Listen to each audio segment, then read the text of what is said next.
నమస్కారం వార్తలకు స్వాగతం. ముందుగా ముఖ్యాంశాలు. YCP leader Ambati Rambabu press meet, పలు అంశాలపై వివరణ. బీజేపీ రాష్ట్ర అధ్యక్షుడు కిషన్ రెడ్డి మీడియా సమావేశం, సీఎం రేవంత్ రెడ్డిపై ఫైర్. బీజేపీ రాష్ట్ర అధ్యక్షుడు కిషన్ రెడ్డి మీడియా సమావేశం నిర్వహించారు. ఈ సందర్భంగా పలు అంశాలపై ఆయన మాట్లాడారు. చాలా తెలంగాణలో ఉత్పత్తి అవుతుంది. మరి ఈరోజు అధికారంలోకి వచ్చిన తర్వాత కాంగ్రెస్ పార్టీ ప్రభుత్వం మాట మార్చి మెజార్టీ రైతులకు చేయి గుర్తు కోటేసినందుకు చేయి ఇస్తుందని సందర్భంగా మనవి చేస్తున్నాను. రాష్ట్రంలో సన్నవరి వేసేది చాలా తక్కువ మంది రైతులు. ఈ యొక్క వానాకాలంలో 70% పైగా దొడ్డు రకమే ఒరే ఈరోజు సాగు చేస్తారు. యాసంగిలో మాత్రము 90% దొడ్డు రకం ధాన్యమే రైతులు వేస్తారు. మరి అటువంటిది ఈరోజు మేము వాళ్ళకి ఇవ్వము, మేము సన్న వడ్లకే ఇస్తాము అని ఈరోజు ఇచ్చిన హామీల నుంచి తప్పించుకునేటువంటి ప్రయత్నం, రైతులకు వెన్నుపోటు పొడిచేటువంటి ప్రయత్నం కాంగ్రెస్ పార్టీ ప్రభుత్వం చేస్తూ ఉంది. ఒక దిక్కు కేంద్ర ప్రభుత్వము మీరు ఎంత సరఫరా చేసినా దొడ్డు బియ్యం కొనడం కోసము కేంద్ర ప్రభుత్వం సిద్ధంగా ఉంది. కేంద్ర ప్రభుత్వము బియ్యం కొనడానికి సిద్ధంగా ఉన్నప్పుడు మీకు వచ్చినటువంటి బాధ ఏంటి అని అడుగుతా ఉన్నాను, మీకు వచ్చినటువంటి నష్టం ఏంటి అని అడుగుతా ఉన్నాను. మీ రాష్ట్ర అవసరాలకు కావాలంటే అదనంగా సన్నబియ్యం సేకరించండి, కానీ కేంద్రము కొంటానన్నటువంటి ఎంఎస్పి ప్రకారము మరి మీరు బోనస్ ఇచ్చి దొడ్డు రకం వరం కొనడానికి ఈ ప్రభుత్వానికి వచ్చినటువంటి ఇబ్బంది ఏందో ఈరోజు ఇచ్చినటువంటి హామీ నుంచి పక్కకు జరగడం తప్ప ఇందులో మరో కారణం కనిపించడం లేదు. ఈ యొక్క మోసం చేయడం తప్ప ఇంకో సమస్య లేదని సందర్భంగా మనవి చేస్తున్నాను. ఈరోజు కేంద్ర ప్రభుత్వము తెలంగాణ రాష్ట్రం నుంచి వరి ఎంత ఉత్పత్తి అయినా ఆ ఉత్పత్తికి సంబంధించి ప్రతి నయా పైసా చెల్లించడానికి సిద్ధంగా ఉంది. అది దొడ్డు బియ్యం కానీ, సన్న బియ్యం కానీ, బాయిల్ రైస్ కానీ ఏదైనప్పటికీ కూడా గత సంవత్సరం మీకు తెలుసు, బాయిల్ రైస్ విషయంలో ఢిల్లీకి వచ్చి ధర్నాలు చేశారు కాంగ్రెస్ టీఆర్ఎస్ పార్టీ నాయకులు. కానీ ఆ బాయిల్ రైస్ విషయంలో కూడా ప్రధానమంత్రి గారు తెలంగాణ రైతాంగానికి సంబంధించి సమస్యను దృష్టిలో పెట్టుకొని బాయిల్ రైస్ కూడా ఎంత వచ్చినా కూడా కొనాలని చెప్పి ఆదేశాలు ఇవ్వడం జరిగింది. ఈరోజు అన్ని రకాలుగా నరేంద్ర మోడీ గారి ప్రభుత్వము తెలంగాణ రైతులకు అండగా నిలబడుతున్నప్పుడు మరి ఈరోజు దేవుడు వరం ఇచ్చినా పూజారి అడ్డుకున్నట్టుగా ఈరోజు కేంద్ర ప్రభుత్వము అన్ని రకాలుగా చివరి గింజ వరకు కూడా న్యాయ. విద్యాశాఖ మంత్రి బొత్స సత్యనారాయణ మీడియా సమావేశం నిర్వహించారు. ఈ సందర్భంగా పలు అంశాలపై ఆయన మాట్లాడారు. వెంటనే కూర్చోబెట్టి పిలిచి ఇచ్చి ఆడి ఖాతాలు రాస్తాడు. ఎందుకు ఓడతానికి టెన్షన్ వస్తుంది కాబట్టి. అది వాళ్ళ ఊర్లో ఉన్న గౌరవం. వృద్ధుడికి కానీ, వికలాంగుడికి కానీ, మహిళకి కానీ, వితంతుకు కానీ అందరికీను ఇందుకు టైం బౌండ్ గా అలాగే వస్తుందనే నమ్మకంతో వాళ్ళ దాంతో వాళ్ళ విలువ ఎంత పెరిగింది గ్రామాల్లో, ఆ కుటుంబంలో కానీ. మరి నువ్వు 50,000 ఆఫ్టర్ 10 రూపాయల టిఫిన్ కొట్టుకి ఇవ్వడం మానేస్తావు. అయినా ఆడికి బిలీవ్ చేయడు. ఈ జీతం వస్తాడు ఎవడో తాలూకా ఆ ఛానల్ ఎండి ఇస్తాడు, ఎవడో జీతాలు వాళ్ళు హెచ్ఓడి ఇస్తాడు, ఎవడో ఎప్పుడు ఇస్తాడు, ఎప్పుడు ఇస్తాడు, ఎప్పుడు వస్తుందో. కానీ ఇది మాత్రం ఒకటో వచ్చేస్తుంది. నాకు 1వ తారీఖు మధ్యాహ్నం 12 గంటలకల్లా నా డబ్బులు వచ్చేస్తే నమ్మకం. అది గ్రేట్ చేశాడు, అది గ్రేట్. ఇంతేకాకుండా ఇవాళ ఇండియాలో దేశంలో ఏదైనా ఒక విషయాన్ని క్షేత్రస్థాయికి తీసుకెళ్ళిన ఆంధ్రప్రదేశ్లో వెళ్తున్నంత డెలివరీ సిస్టమ్ ఇండియాలో ఎక్కడ లేదు. మన సచివాలయం వాలంటరీ వ్యవస్థ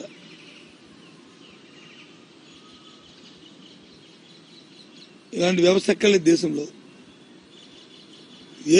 నీకు ఏ వెరిఫికేషన్ కావాలన్నా, ఏ క్యాల్కులేషన్ కావాలన్నా, లేదు ఏదో ప్రజలకు తెలివి చెప్పాలన్నా, లేదు ప్రజలకు వచ్చి ఏదైనా వాళ్ళతో చేయించాలన్నా ఎంత వ్యవస్థ ఎక్కడ ఉంది? ఉదాహరణ మనం అది చూసాం కదా, ఇది కరోనా వచ్చినప్పుడు, మన ఆరోగ్య సురక్ష జరిగినప్పుడు అంత పెద్ద ఎత్తున జరిగింది. ఏ రకంగా ఇప్పుడు మన దగ్గర మొత్తం గ్రామాల్లో అందరి తాలూకా ప్రొఫైల్, మెడికల్ ప్రొఫైల్ మన దగ్గర ఉంది. ఎవరికి ఏ జబ్బు ఉందో, జ్వరం ఉందో, బీపీ ఉందో, షుగర్ ఉందా అని ఎప్పుడైనా అలాంటి డేటాను కలెక్ట్ చేయగలుగుతామా? ఆ డేటాను బట్టి మందులు ఇచ్చారా? ఇవాళ అందరూ రాసిస్తున్నాం. ఇది యూనిక్, ఇది కొత్త సిస్టమ్, కొత్తదనం. ఇది ప్రజలు కోరుకుంటారు. ప్రజలకు ఏం కావాలి? ప్రజలు ఎప్పుడు ఏం కోరుకుంటారంటే, నా పరిస్థితులు బాగలేవు, ప్రభుత్వం నాకు తోడ్పాటు ఉండాలా అని కోరుకున్నప్పుడు ప్రభుత్వం వచ్చి అడిగే చూడాలి. అది ప్రభుత్వం తనకు బాధ్యత. సమాజంలో ఎవరైతే అట్టడుగు వర్గాలు ఉన్నాయో, ఎవరైతే ప్రభుత్వం ఆధారపడి బతుకుతున్న వారు ఎవరైతే ఉన్నారో వాళ్ళ కోసం ప్రభుత్వం ఆలోచన చేయాలి. అది వాళ్ళ జగన్మోహన్ రెడ్డి గారు ఈ 5 సంవత్సరాలు చేసింది. అందుకు జగన్మోహన్ రెడ్డి అలాంటప్పుడు ఎందుకు అతను వదులుకుంటారు చెప్పండి? అది మా తాలూకా కాన్ఫిడెన్స్. టీడీపీ లీడర్ మీడియా సమావేశం నిర్వహించారు. ఈ సందర్భంగా పలు అంశాలపై ఆయన మాట్లాడారు. చంద్రబాబు నాయుడు గారు అమెరికా వెళ్ళాడా, ఇటలీ వెళ్ళాడా, యూరప్ కంట్రీస్కి వెళ్ళాడా? మీకు అవసరమా? ఎన్హెచ్సి సెక్యూరిటీలో ఉండే వ్యక్తి, ఆయనకి సెక్యూరిటీ రీజన్స్ కారణంగా అన్ని విషయాలు కూడా బయటికి చెప్పరు. మీకు చెప్పాలా? మీరు ఒక పనికిమాలిన బ్యాచ్, ఒక మాఫియా బ్యాచ్, మీకు మేము వివరాలు చెప్పాలా ఎక్కడికి వెళ్తుంది? పోనీ చంద్రబాబు నాయుడు గారు కోర్టు ఏమైనా ఆంక్షలు ఉన్నాయా నీకున్నట్టు? నువ్వు వెళ్ళాలంటే, విదేశాలకు వెళ్ళాలంటే కోర్టు పర్మిషన్ తీసుకోవాలి. నీకు కేసుల్లో 13 సిబిఐ కేసుల్లో ఛార్జ్ షీట్లు ఎదుర్కొంటున్నావు, 7 ఈడీ కేసుల్లో ఛార్జ్ షీట్లు ఎదుర్కొంటా ఉన్నావు. నీ ఆస్తులు చాలా వరకు ఈడీ జప్తు చేసింది. నీ పాస్పోర్ట్ సీజ్ అయి ఉంది. నువ్వు విదేశ పర్యటనకు వెళ్ళాలంటే, విదేశాలకు వెళ్ళాలంటే కోర్టులో పిటిషన్ వేసి పర్మిషన్ తీసుకొని వెళ్ళాలి. చంద్రబాబు నాయుడు గారికి ఆ అవసరం లేదే. ఆయన పాస్పోర్ట్ సీజ్ అయ్యలేదు. ఆయన మీద ఛార్జ్ షీట్లు ఫైల్ చేయాలని చూసినా కూడా కోర్టు వాటిని నిరాకరించింది. ఛార్జ్ షీట్లు ఫైల్ అవ్వలేదు ఆయన మీద. నువ్వు పెట్టిన పనికిమాలిన కేసులు ఏది కూడా ఛార్జ్ షీట్లు ఫైల్ అవ్వాలా. ఆయన కోర్టు పర్మిషన్ తీసుకోవాలని ఎక్కడ కూడా, ఆయన బెయిల్ మీద, బెయిల్ ఆర్డర్లో ఎక్కడ కూడా బయటికి వెళ్ళాలంటే కోర్టు పర్మిషన్ తీసుకోవాలని కూడా లేదు. ఇంక నీకెందుకు? అవిశ్రాంతంగా పనిచేస్తాడు చంద్రబాబు నాయుడు గారు, ఆయన ఫ్యామిలీ. ప్రతి సంవత్సరం విదేశీ పర్యటనలకు వెళ్ళడం అలవాటు. అదేవిధంగా ఈ సంవత్సరం కూడా వెళ్ళారు. నువ్వు చెప్పాలి. నువ్వు వెళ్ళావు లండను, నువ్వు కోర్టు లండన్ వెళ్ళటానికని చెప్పి నువ్వు ఎక్కినటువంటి విమానం ఆమ్స్టర్డామ్లో ల్యాండ్ అయింది. దీనికి నువ్వు వివరణ ఇచ్చుకోవాలి. నువ్వు నేరస్తుడివి, నువ్వు వివరణ ఇవ్వాలి. నువ్వు చెప్పిన కాడికి వెళ్లాల్సిన అవసరం నీకుంది, లేకపోతే క్రైమ్ అది. చంద్రబాబు నాయుడు గారు చెప్పి వెళ్లాల్సిన అవసరం లేదు. నువ్వు ఎక్కడికి వెళ్తున్నావో కోర్టులో పిటిషన్ ఫైల్ చేసి, నేను పలానా చోటకి పలానా కారణం మీద పలానా పని మీద వెళ్తున్నానని చెప్పి నువ్వు అడిగి వెళ్ళాలి. నువ్వు దాన్ని తప్పితే నువ్వు వైలేషన్, అది నువ్వు వివరణ ఇవ్వాలి. రేపు వచ్చినాక నువ్వు నీకు పత్రిక ఉంది కదా, ఛానల్ ఉంది కదా అని చెప్పి అడ్డగోలు రాతలన్నీ రాపిచ్చి ఏదో చంద్రబాబు నాయుడు గారి మీద ఒక మచ్చయాలని చూస్తూ ఉన్నావు. నీకులాగా లక్షల కోట్లు ఆయన దగ్గర నల్లధనం లేదు.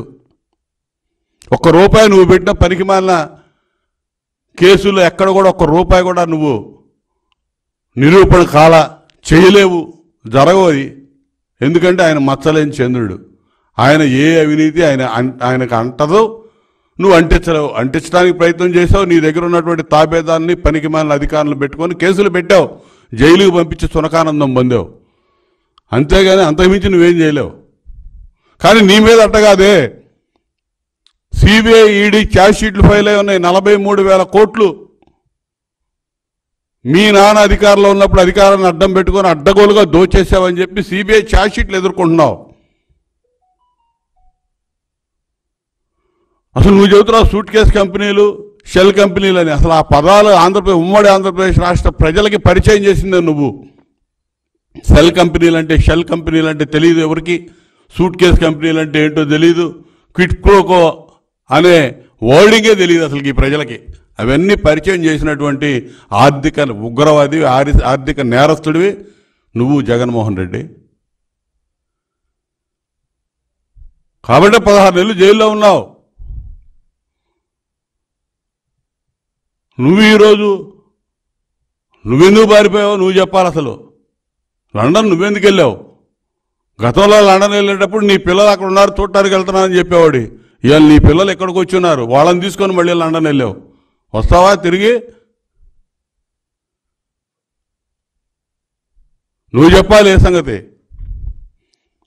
ఇక్కడ ఎన్నికలైన కాడ నుంచి ఎవడు మాట్లాడలేదు తెలుగుదేశం వాళ్ళు అని చెప్తున్నావు. పోలింగ్ తర్వాత సైలెంట్ అయ్యారని. సిగ్గుండాలి ఆ మాట అంటానికి. పోలింగ్ తర్వాత తేలుగుట్టిన దొంగల్లాగా వ్యవహరిస్తుంది మీరు. జగన్మోహన్ రెడ్డి దగ్గర నుంచి కింద స్థాయి గల్లీ నాయకుడి దాకా పట్టా లేకుండా పోయారు. ఒక్కడు నోరు తెరవట్లా. ఎవరికి ధైర్యం లేదు.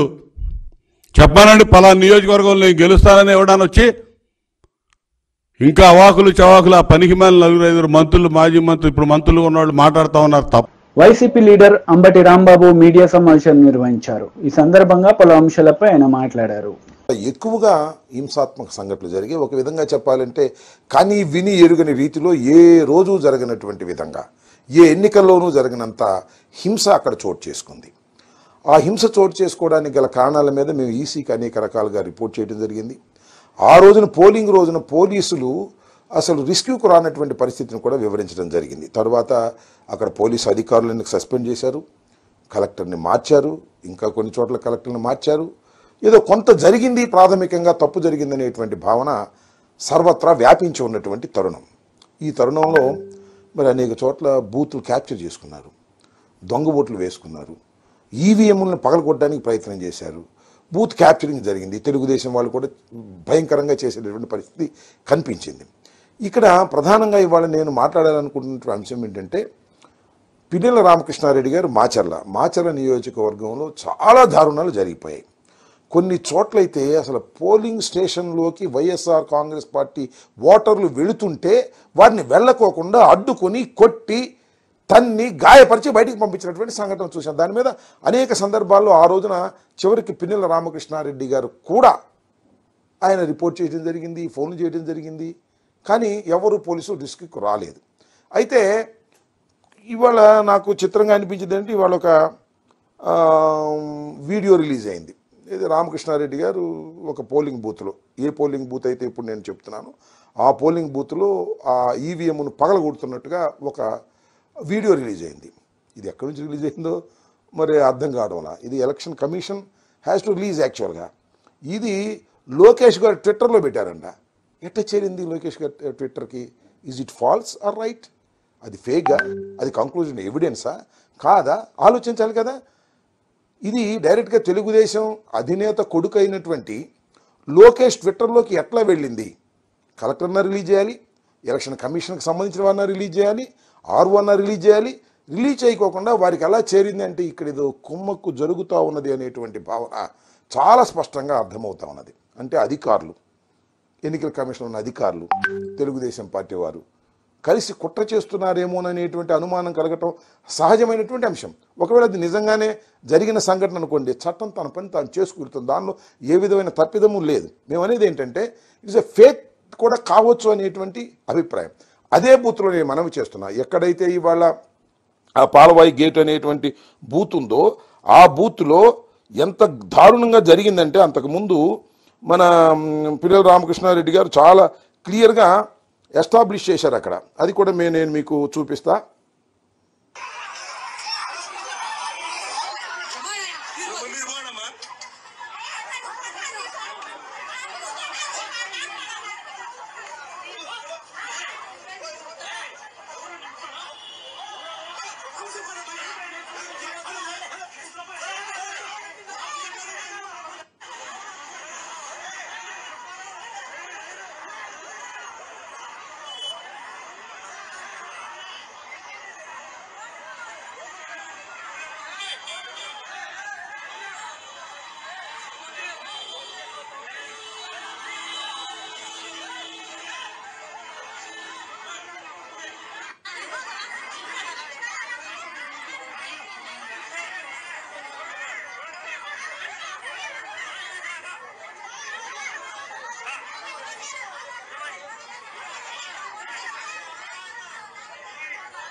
ఓటర్లు ఆ బూత్లోకి వెళ్ళి స్వేచ్ఛగా ఓటేస్తే ఒప్పుకోనటువంటి పరిస్థితి, బూత్ బయట హింసించి తరిమేస్తున్నటువంటి సందర్భం.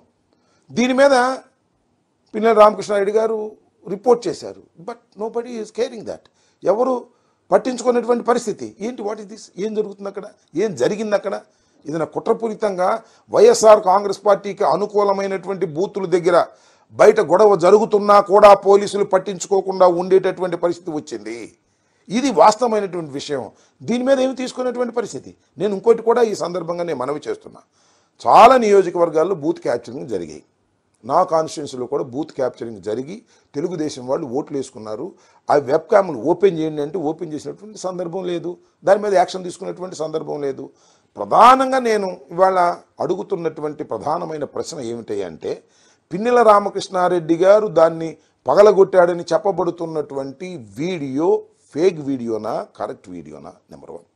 నెంబర్ 2, కరెక్ట్ వీడియో అయితే ఎలా ఎన్నికల కమిషన్ దగ్గరికి రిలీజ్ కాకోకుండా ఎందుకు లోకేష్ దగ్గర రిలీజ్ అయింది, ట్విట్టర్లో ఎందుకు పెట్టాడు, దాని మీద ఎన్నికల కమిషన్ యాక్షన్ తీసుకోవడానికి ప్రయత్నం చేయటం ఏమిటి అనే విషయాలను దయచేసి ఆలోచన చేయవలసినటువంటి అవసరం ఉందని ఈ సందర్భంగా నేను చెప్పదలుచుకున్నాను. మాజీ మంత్రి కేటీఆర్ మీడియా సమావేశం నిర్వహించారు. ఈ సందర్భంగా పలు అంశాలపై ఆయన మాట్లాడారు.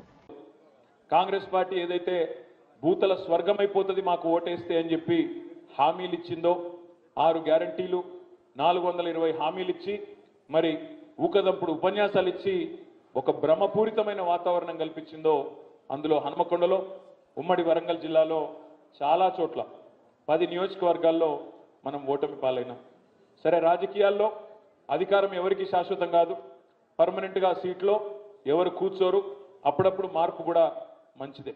కానీ ఇప్పుడు ఏ రకమైన మార్పు వచ్చింది తెలంగాణలో అనేది విద్యావంతులైన మీరు, విఘ్నులైన మీరు, విచక్షణతో ఆలోచించే మీరు దయచేసి ఆలోచించాలని చెప్పి నేను కోరుతా ఉన్నాను.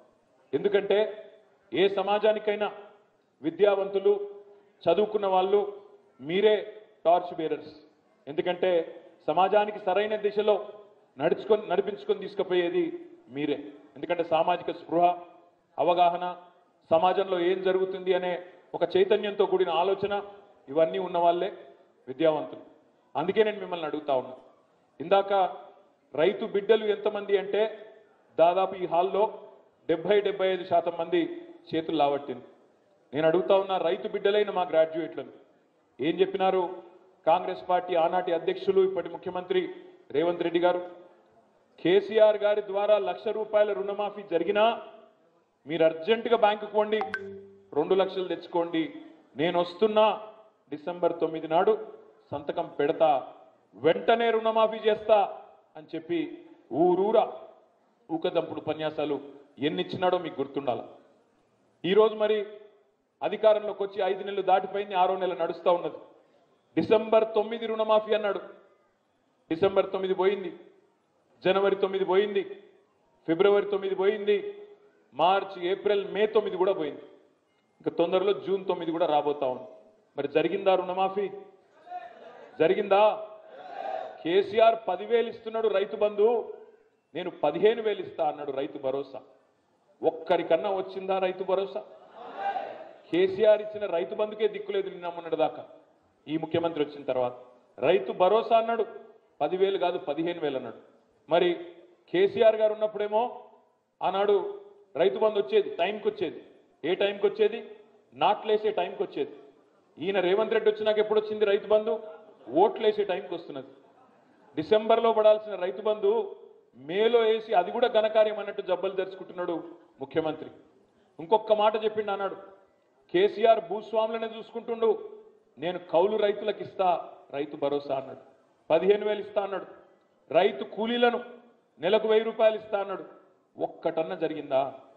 జరగకపోగా నిన్న ఎంత పెద్ద మోసం జరిగిందో ఒక్కసారి ఆలోచించండి. ఎన్నికలకు ముందేమో 500 రూపాయల బోనస్ కింటాల్కు 500 బోనస్ అన్నాడు. మేనిఫెస్టోలో ఏం పెట్టిండు? ఎంఎస్పి 2183 రూపాయలు ఉన్నది, మేమిచ్చే బోనస్తో కలిపితే రైతులకు 2683 రూపాయలు వస్తుందని చెప్పి అందులో పెట్టిండు.